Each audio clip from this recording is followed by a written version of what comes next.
Hello everyone. आज की class में सीटेट के सामाजिक विज्ञान एवं शिक्षा शास्त्र में इतिहास में पढ़ेंगे कब, कहाँ और कैसे, जो एग्जाम के लिए महत्वपूर्ण है और इससे विगत वर्षों में अधिकतर क्वेश्चन आए हुए हैं। तो चलिए स्टार्ट करते हैं हम।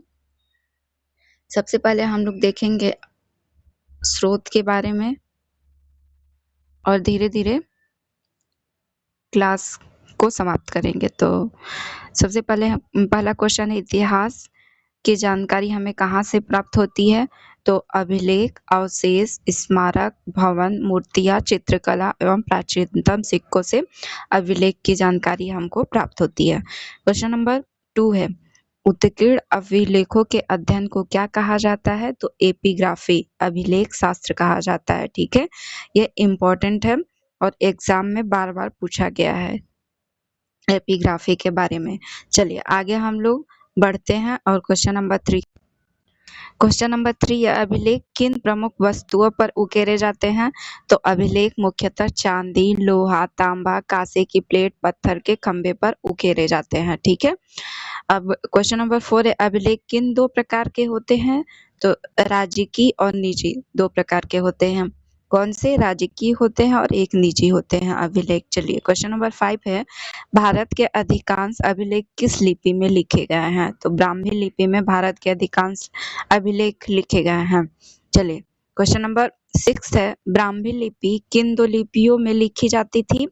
तो ब्राह्मी लिपि ब्राह्मी और खरोष्टी में लिखी जाती थी। ठीक है, किसमें? ब्राह्मी और खरोष्टी में लिखी जाती थी। अब क्वेश्चन 7 है, ब्राह्मी लिपि को पहली बार पढ़ने में सफलता किसे मिली? तो जेम्स प्रिंसेप को मिली। ये एशियाटिक सोसाइटी ऑफ बंगाल के सचिव थे। जेम्स प्रिंसेप क्या थे? तो एशियाटिक सोसाइटी ऑफ बंगाल के सचिव। क्वेश्चन नंबर 8 है, सिक्कों के अध्ययन को क्या कहा जाता है? तो सिक्के के अध्ययन को न्यूमिस्मेटिक्स, मुद्रा शास्त्र कहा जाता है। ठीक है, ये बार बार एग्जाम में पूछा जाता है, बहुत ही महत्वपूर्ण है, सीटेट में कई बार पूछा जा चुका है और अन्य एग्जामों में भी पूछा जाता है। चलिए आगे हम लोग बढ़ते हैं। क्वेश्चन नंबर 9, भारत के प्राचीनतम सिक्के अधिकांशतः किस धातु के हैं? तो अधिकांशतः प्राचीनतम सिक्के हैं वह चांदी के हैं। ठीक है, किस धातु के हैं? चांदी के हैं। क्वेश्चन नंबर 10 है, भारत में पहली बार लिखित स्वर्ण सिक्के चलाने का श्रेय किसे जाता है? तो हिंडो ग्रीक या हिंद यवन शासकों को जाता है। भारत में पहली बार लिखित स्वर्ण सिक्के चलाने का श्रेय किसे जाता है? तो हिंडो ग्रीक या हिंद यवन शासकों को जाता है। क्वेश्चन नंबर 11 है, हड़प्पा पूर्व सभ्यता की खोज का श्रेय किसे जाता है? तो सर विलियम जेम्स, बहुत ही महत्वपूर्ण है। ये एशियाटिक सोसाइटी ऑफ बंगाल 1784 के संस्थापक है। एशियाटिक सोसाइटी ऑफ बंगाल 1784 के संस्थापक, 84 में संस्थापक। ठीक है, चलिए सर विलियम जोन्स। आगे हम लोग क्वेश्चन नंबर 12 की तरफ बढ़ते हैं। तो क्वेश्चन नंबर 12 है, हड़प्पा सभ्यता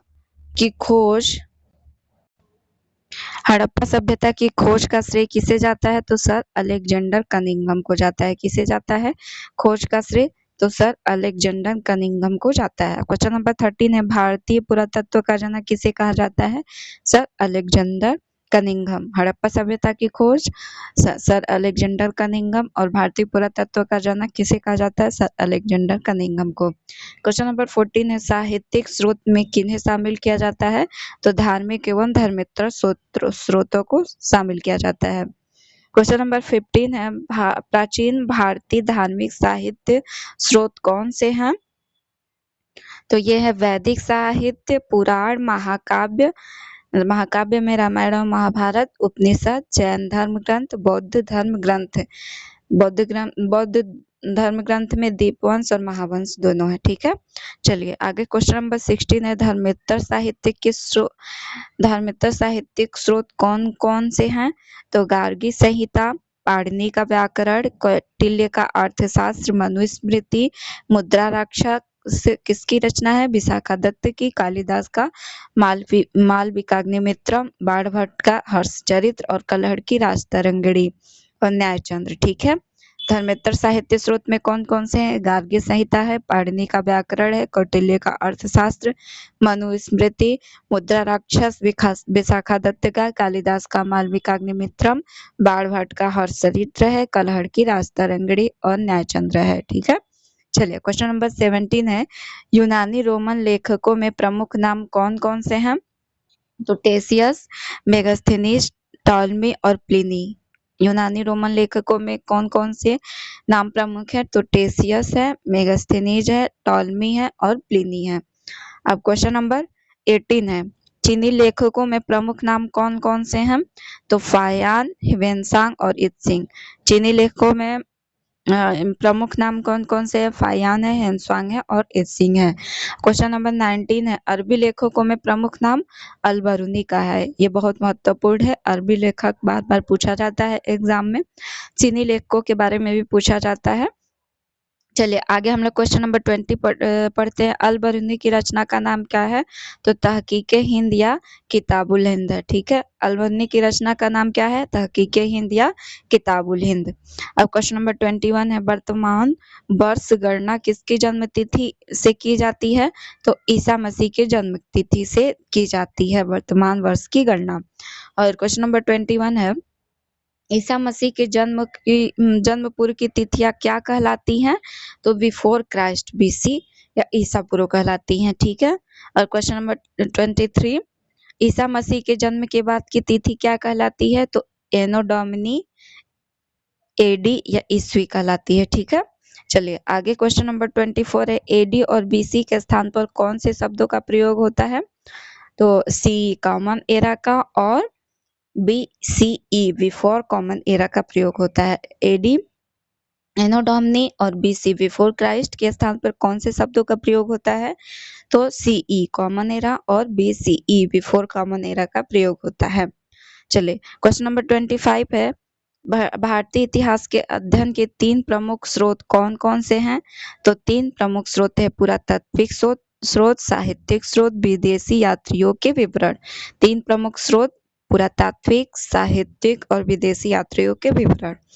क्वेश्चन नंबर 26 है, अतीत का अध्ययन करने वाले को क्या कहा जाता है, क्या कहलाते हैं? तो वो इतिहासकार कहलाते हैं। अतीत के अध्ययन करने वाले को इतिहासकार कहा जाता है। क्वेश्चन नंबर 27 है, संस्कृति के अंतर्गत क्या शामिल है?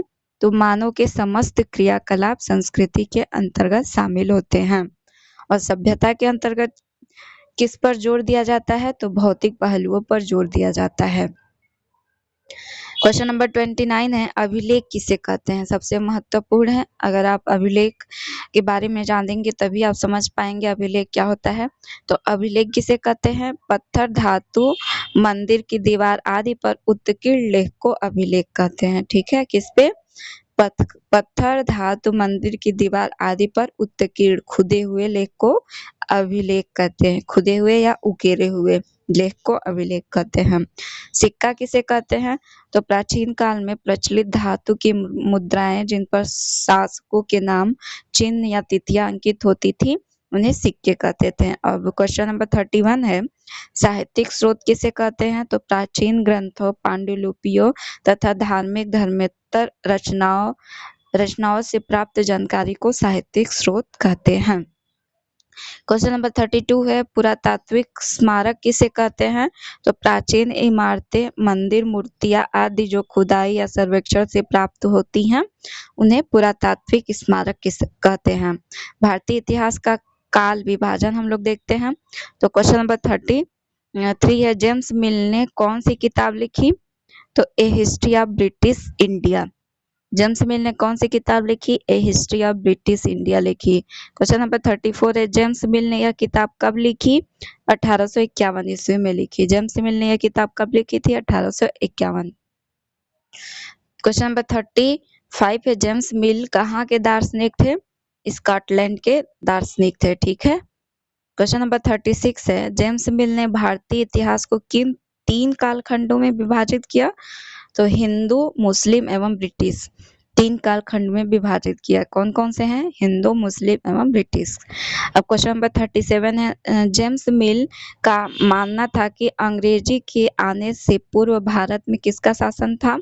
केवल हिंदू एवं मुसलमान तानाशाहों का शासन था। अब क्वेश्चन नंबर 38 है, तुलसीदास, सूरदास, मीराबाई किस काल में हुए? तो मध्यकाल में हुए। कौन-कौन से? तो तुलसीदास, सूरदास और मीराबाई। पश्चिम में के इतिहासकारों ने भारतीय इतिहास को किन 3 काल में बांटा है? तो प्राचीन, मध्यकाल एवं आधुनिक काल। 3 कालों में कौन-कौन से? प्राचीन, मध्यकाल एवं आधुनिक काल में विभाजित किया है। क्वेश्चन नंबर 40 है, प्राचीन पश्चिम में आधुनिक काल को किसके रूप में जाना जाता है? तो विज्ञान, तर्क, लोकतंत्र, समानता जैसे आधुनिक मूल्यों के रूप में पश्चिम में आधुनिक काल को जाना जाता है। ठीक है, आइए एक बार हम लोग जो पढ़े हैं उसको रिपीट कर लेते हैं, जो महत्वपूर्ण बिंदु है एग्जाम की दृष्टि से। और कल हम लोग इस चैप्टर कब, कहाँ और कैसे का क्वेश्चन सॉल्व करेंगे प्रीवियस ईयर में आए हुए। ठीक है, तो चलिए एक बार रिपीट करते हैं हम लोग। वर्तमान में वर्ष की गणना ईसाई धर्म प्रवर्तक ईसा मसीह के जन्म की तिथि के साथ की जाती है। ठीक है, और जन्म के पूर्व के सभी तिथियां बिफोर क्राइस्ट कहलाती थी और ईसा मसीह के जन्म के बाद की तिथि एनो डोमिनी के रूप में जानी जाती है। और कभी-कभी एडी की जगह पर कॉमन एरा, सीई तथा बीसी की जगह पर किसका प्रयोग होता है? बिफोर कॉमन एरा, बीसीई का प्रयोग होता है। और पुरातात्विक स्रोत कौन-कौन से हैं? तो साहित्यिक स्रोत है, नहीं, अतीत जानकारी की प्राप्त करने के लिए स्रोत कौन-कौन से हैं? तो 3 है, पुरातात्विक स्रोत है, साहित्यिक स्रोत है और विदेशी यात्रियों के विवरण है। ठीक है, कौन-कौन से हैं? पुरातात्विक स्रोत, साहित्यिक स्रोत और विदेशी यात्रियों का विवरण। चलिए आइए एक बार और हम लोग अभिलेख के बारे में जानते हैं। तो अभिलेखों के अध्ययन को क्या कहते हैं? एपिग्राफिक कहते हैं। और ये प्रमुख रूप से किस पे उकेरे जाते थे? तो सोना, चांदी, लोहा, तांबा, कांसे की प्लेट, पत्थर के खंभे, मंदिरों की दीवार पर उकेरे जाते थे। ठीक है, अभिलेख कितने प्रकार के होते हैं? तो 3 प्रकार के, राजकीय, आधिकारिक एवं निजी। मुख्यतः 2 ही होते हैं, राजकीय और निजी। आधिकारिक का प्रचलन थोड़ा कम है। भारत के अधिकांश अभिलेख किस लिपि में लिखे गए हैं? तो ब्राह्मी और खरोष्टी लिपि में लिखे गए हैं। ठीक है, चलिए ब्राह्मी लिपि को पहली बार पढ़ने में सफलता किसने प्राप्त की? एशियाटिक सोसाइटी ऑफ बंगाल के सचिव जेम्स प्रिंसेप ने ब्राह्मी लिपि को पढ़ा था। ये ध्यान रहे, हम लोग क्लास को रिपीट कर रहे हैं जो अभी हम लोग क्लास में पढ़े हैं। अब सिक्कों के अध्ययन को क्या कहते हैं? तो सिक्कों के अध्ययन को निमिस्मेटिक कहा जाता है, मुद्रा शास्त्र कहा जाता है। और प्राचीनतम सिक्के अधिकांशतः चांदी के होते थे। देश में पहली बार लिखे स्वर्ण सिक्के चलाने का श्रेय किसका है? तो इंडो ग्रीक या हिंद यवन शासकों का है। आगे हम लोग पुरातात्विक स्मारक के बारे में पढ़ते हैं। तो प्राचीन इमारतें, मंदिर, मूर्तियां आदि आती हैं पुरातात्विक स्मारक में, और सामाजिक, धार्मिक तथा आर्थिक परिस्थितियों का बोध होता है पुरातात्विक स्मारक से। हड़प्पा सभ्यता की खोज एशियाटिक सोसाइटी ऑफ बंगाल के संस्थापक सर विलियम जोन्स ने किया था। ठीक है, और हड़प्पा पूर्व सभ्यता की संस्कृति संबंधी तथ्यों की खोज का श्रेय किसको जाता है? अलेक्जेंडर कनिंघम को जाता है। साहित्यिक स्रोत के बारे में एक बार हम लोग देख लेते हैं। तो भारतीय इतिहास के साहित्यिक स्रोतों में धार्मिक एवं धर्मेतर स्रोतों को शामिल किया गया है। इसके साथ साथ पांडुलिपियां भी प्राचीन भारतीय इतिहास के बारे में जानकारी उपलब्ध कराती हैं। जो पांडुलिपियां किस पे लिखी जाती थी? तो पांडुलिपियां ताड़ के पत्तों या भोजपत्रों पर लिखी जाती थी। और धार्मिक स्रोत के रूप में कौन-कौन से हैं? तो वैदिक साहित्य, पुराण, महाकाव्य, उपनिषद, जैन धर्म, बौद्ध ग्रंथ आदि हैं। और विदेशियों के विवरण, तो विदेशियों के विवरण सबसे पहले हम लोग देखते हैं यूनानी, चीनी, अरबी, फारसी आदि का प्रमुख उल्लेख है। तो यूनानी, रोमन लेखकों जिनके विवरण से हमें प्राचीन भारत के इतिहास का पता चलता है, उनके प्रमुख कौन कौन से हैं? तो टेसियस, मेगास्थेनीज, टॉलमी, प्लिनी। और चीनी लेखकों में फायान, ह्वेनसाक, इत्सिंग आदि। और अरबी लेखकों में कौन कौन से हैं? अलवर्नी प्रमुख हैं।